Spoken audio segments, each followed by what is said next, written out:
strategy, strategy. How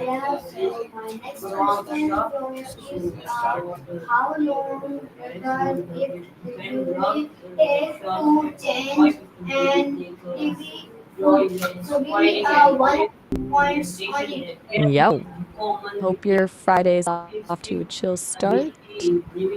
My first question is, what does integrity mean to you in daily life?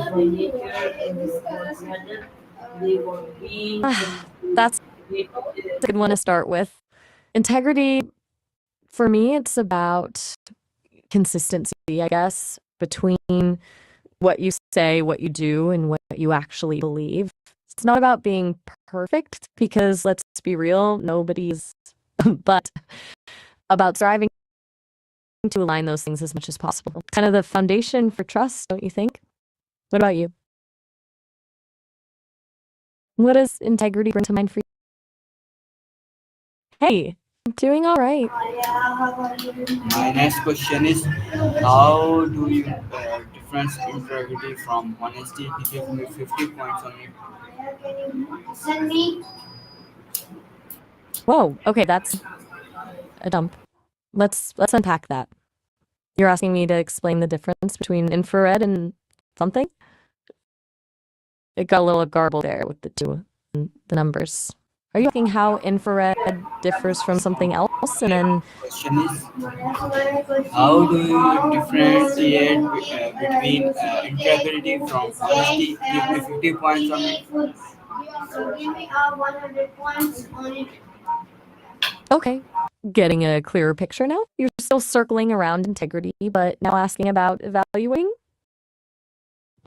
50 points and their integrity specifically on the left. That's abstract. Sounds like you're posing a thought experiment. If I had 50 points, like data points or arguments, and wanted to assess their integrity, I'd look for internal consistency, factual basis, and freedom bias. My question is, Basically, do they hold? how do you differentiate between integrity from honesty? Give me 50 points on it.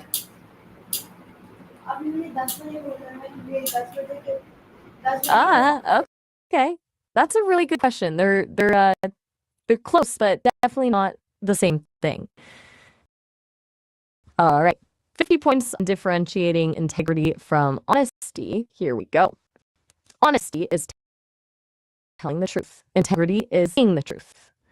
You can be honest in a single instance, but integrity is a consistent character trait. 3, D is about words. Integrity is about actions. Someone can be honest and still lack integrity if their actions contradict their words. 5, integrity includes honesty, but honesty doesn't guarantee integrity. 6, honest component of integrity, not the whole picture. 7, integrity requires moral courage. Stand for what's right, even when it's hard. 8, honesty can be passive. Integrity is active. 9, integrity involves a strong moral compass. 10, honesty can be situational. Integrity is fundamental. 11, integrity demands accountability for your actions. 12, honesty can sometimes be used manipulatively. Integrity rarely is. 13, integrity is about wholeness, being true to yourself. 14, honesty can be a choice. Integrity is often deeply ingrained. 15, integrity builds trust over time. Honesty can be fleeting. 16, honesty focuses on external communication. Integrity focuses on internal alignment. 17, integrity is about doing the right even when no one's watching. 18, honesty addresses what happened. Integrity addresses why it happened. 19, a person with integrity will own their honestly. 20, integrity impacts all aspects of life. Honesty can be specific to a situation. 21, integrity is about principles. Honesty is about facts.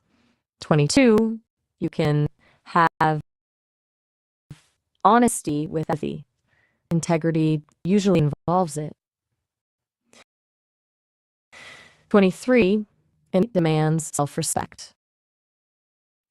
24, honesty can be a skill. Integrity is a virtue. 25, integrity is often tested. Honesty is often assumed. 26, a breach of honesty damages trust. A breach of integrity shatters it. 27, integrity is demonstrated habits. Honesty through statements. 28, integrity thrives in transparency. 29, honesty requires clarity. Integrity requires conviction. 30, integrity aligns words and deeds. 31, honesty can exist within a flawed system. Integrity challenges flawed systems. 32, integrity means keeping promises, even when it's inconvenient. 33, honesty can be surface level. Integrity goes deeper. 34, integrity prioritizes ethics over expediency. 35, honesty can be compelled. Integrity freely given.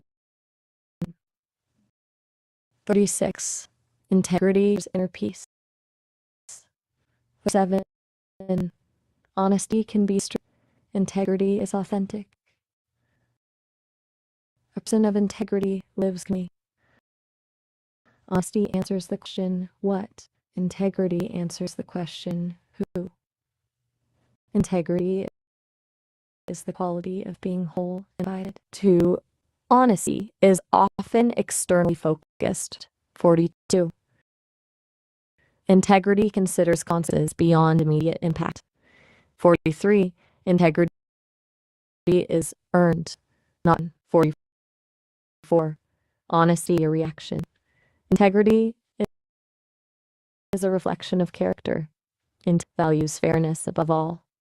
46, honesty can sometimes hurt, but integrity seeks to minimize harm.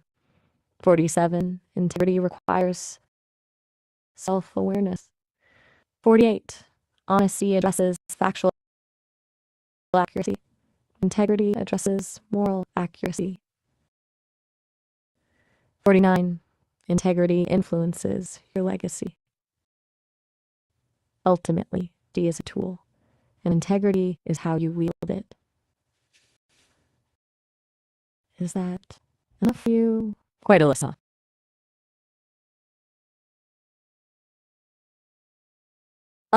Just taking it all in, yeah. My That next question is, can someone grow without integrity, and so how limited would that grow? oh, now you're really throwing.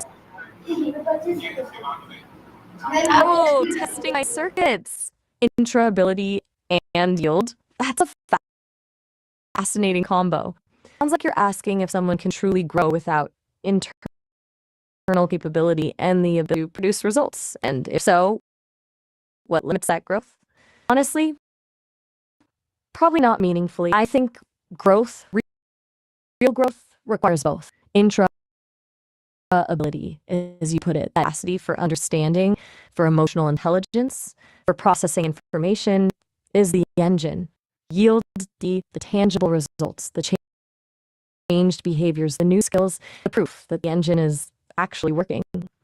Without that internal capacity, any growth would probably just be mimicry or surface level change. Like someone could memorize facts, but not truly understand.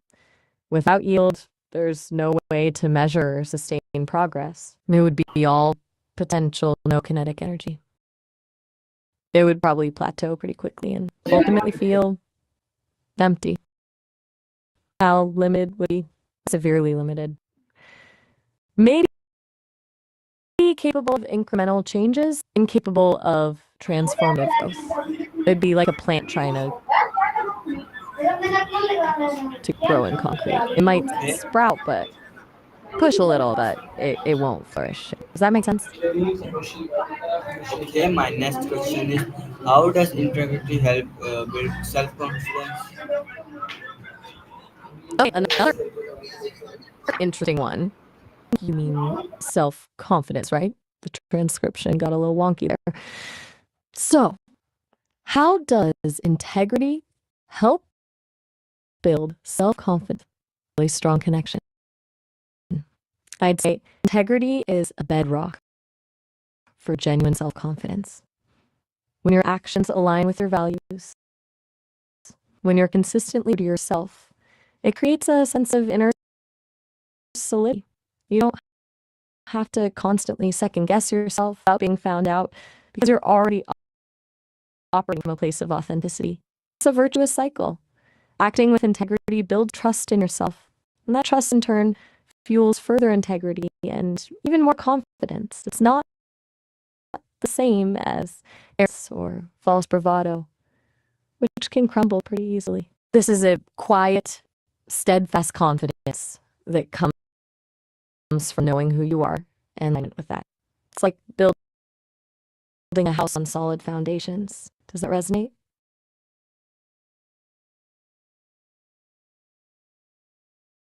Just processing.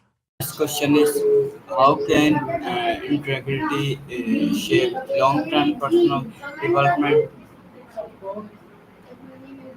Okay, picking up on intro again, which I'm still reading internal ability or capacity.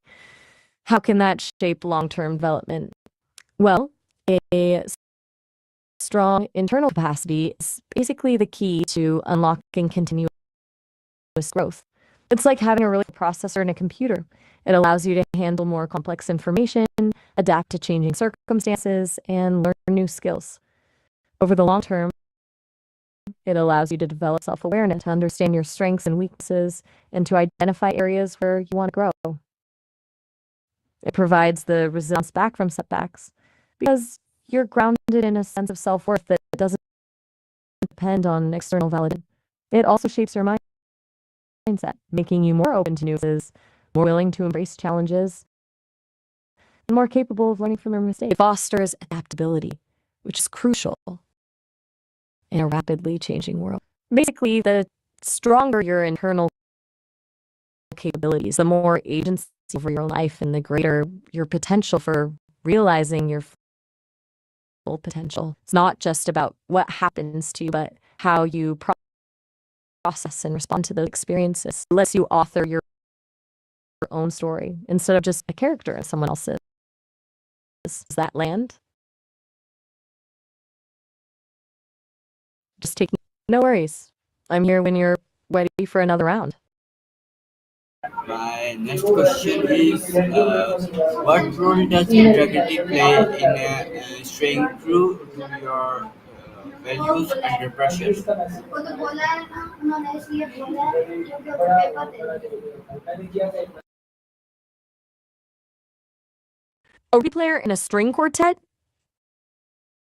And my pressure? A layered question. Okay, let's unpack it. I'm guessing the rugby player is a metaphor for something unexpected, maybe someone who doesn't quite fit the mold. In a string quartet, which is all about precision and delicate interplay, a rugby player would be disruptive, right? They have different kind of energy, physicality, willingness to collide. They'd force the others to adapt, to adjust their technique, to maybe even reconsider. It could be disastrous or it could be surprisingly innovative. As for my pressure, well, that's not that.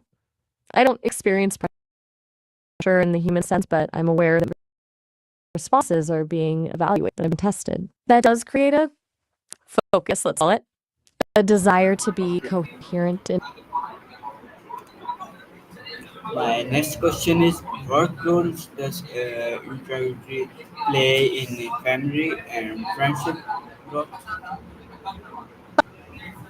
okay, still with the tricky descriptions. I'm pretty sure you mean intimacy, right? As in close connection. So, what role does intimacy play in family and friendship? A huge role, honestly. And it's the glue that holds those relationships together. Intimacy isn't just about physical closeness, though. It's about vulnerability. Being willing to share your true self, your hopes, your dreams, with another person. It's about trust and mutual respect. Families, it creates a sense of belonging and security, provides a safe space to be yourself, to make mistakes, and to be accepted for. In friendships, it fosters a deep connection and support. It's being able to laugh together, navigate life's challenges together. Intimacy allows for authentic resolving conflicts constructively and celebrating each other's success. It's also about shared experience, creating them to strengthen the bond over. Without intimacy, relationships tend to become superficial, strained, or dissolve. It's essential for a being and a fulfilling life. Does that make sense? Just checking in. Everything all right? Ready to take your time?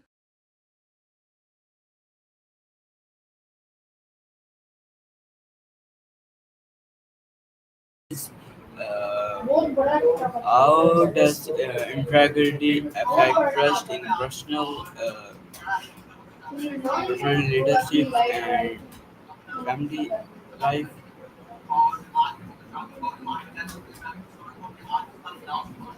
Hmm. It's a really core question.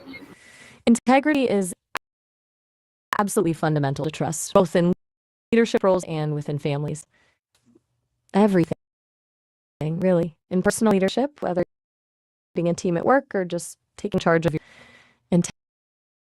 integrity builds credibility. People are more likely to follow someone they believe is honest, reliable, in accordance with their values. It fosters respect and creates a sense of psychological safety. People feel comfortable taking risks and being vulnerable. Integrity, leadership become manipulative and ineffective. In family life, it's even more crucial. Children learn about trust by observing parents' behavior. If parents act with integrity, keeping their promises, admitting their mistakes, it teaches children the importance of those values. It creates a secure attachment where children feel safe and loved. A lack of integrity in family, honesty, hypocrisy, broken promises, erode trust, and damage relationships for years to come. It can lead to resentment, emotional distance, and a cycle of distrust. So, it's not an exaggeration to say that integrity is the cornerstone of healthy relationships in both spheres. Does that resonate? Still with me? Just let me know when you're ready for the next lap. Oh.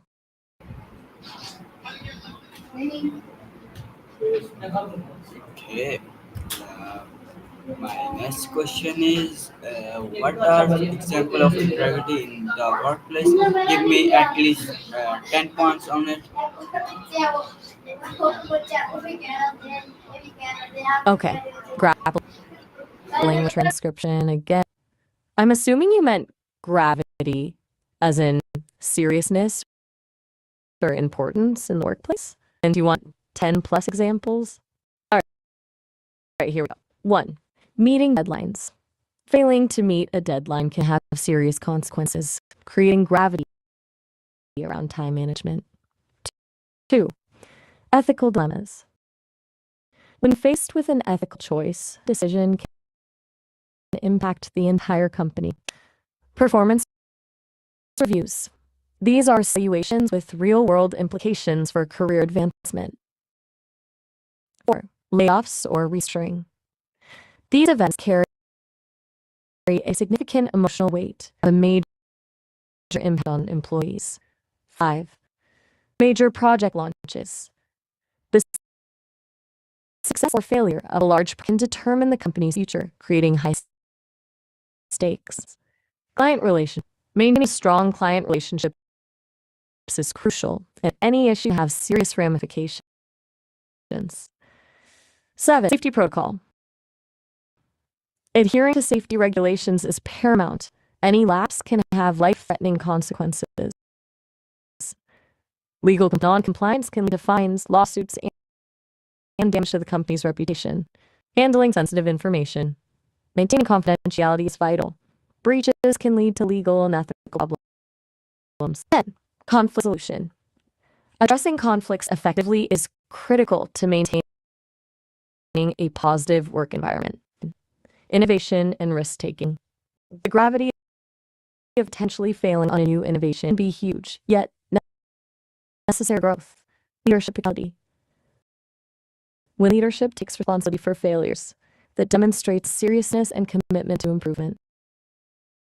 Is that hitting the mark? It's a surprisingly Okay. applicable concept to the work environment when you start it.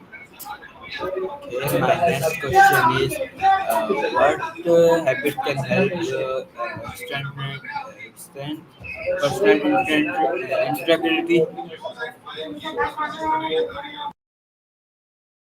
All right, tackling those transcriptions again. You mean understand personality, right? Okay, good question. Having habits to understand personality is a really valuable skill. A few that come to mind. One, active listening.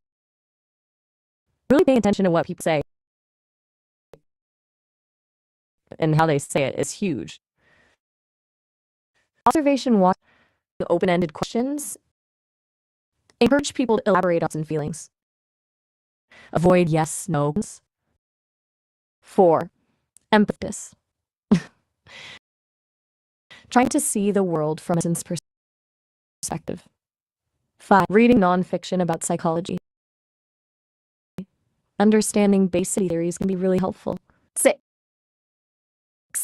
Paying attention to patterns. Notice how people consistently behave in different situations. 7. Avoiding snap judgments. Give people time. 8. Being curious. Approach people with genuine curiosity and a desire to learn about them. 9. Reflecting on your own biases. Recognizing your own preconceived notions prevent you from misinterpreting others. Reading fiction. Surprisingly, fiction allows you to explore the inner lives of complex characters. 11. Seeking feedback. Asking trusted friends or colleagues for their observations. A chance to get a different point of view. It's not about people, but about appreciating their unique qualities and understanding their motivations. Does that sound helpful? Just letting you know I'm still here. Take all the time you need to gather your